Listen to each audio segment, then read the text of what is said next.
Chronique de l'environnement. Voilà, dans la chronique de l'environnement, nous vous proposons la suite du dossier sur la pollution plastique dans notre pays. Aujourd'hui, nous évoquons le rôle de ceux qui doivent dire le droit, c'est-à-dire les magistrats.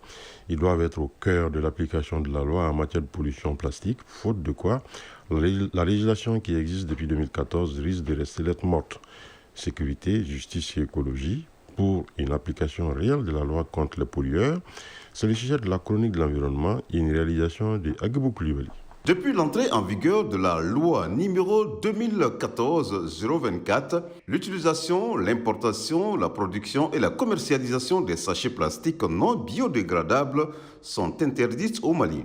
Mais dans la réalité, les sachets plastiques sont plus visibles. Dr Mohamed Berté, juriste environnementaliste, enseignant-chercheur à l'École supérieure de journalisme et des sciences de la communication. Les sachets plastiques, en leur totalité, n'ont pas été interdits. C'est plutôt les sachets plastiques non biodégradables qui ont été interdits. La prolifération de ces sachets plastiques non biodégradables est surtout due à l'incivisme et à la difficulté de trouver des matériels de substitution à ces sachets plastiques non biodégradables. Former et outiller les forces de sécurité et la justice sur la dimension environnementale de leur mission. Car protéger l'environnement, c'est aussi protéger la population. Mamadou Bema Konaté, procureur de la République près le tribunal de grande instance de Bandiagara. Moi, en tant qu'acteur de la justice, certes, j'ai eu à bénéficier d'une formation en ce qui concerne les questions liées à l'environnement.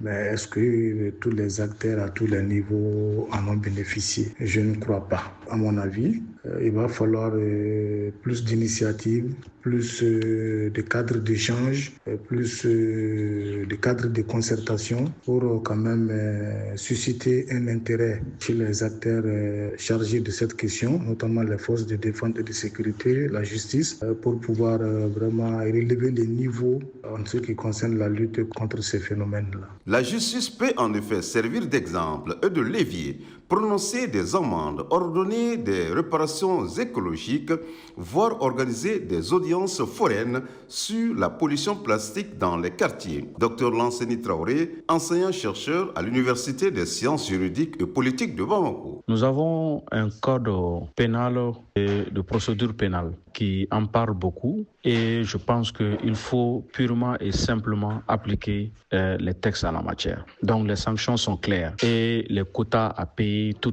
Mais au-delà de cela, aujourd'hui nous avons la chance d'avoir des textes législatifs et réglementaires qui accordent une place de choix à nos légitimités traditionnelles. Et ce qui constitue en quelque sorte un retour à la source pour que nos problèmes puissent se régler dans les vestibules ou par nos légitimités traditionnelles en utilisant des moyens non juridictionnels. La lutte contre les sachets plastiques ne doit plus être l'affaire des seuls écologistes ou ONG. Elle doit entrer dans les commissariats, les brigades, les prétoires et les palais de justice. Car là où la parole ne suffit plus, la loi doit s'imposer. Chronique de l'environnement.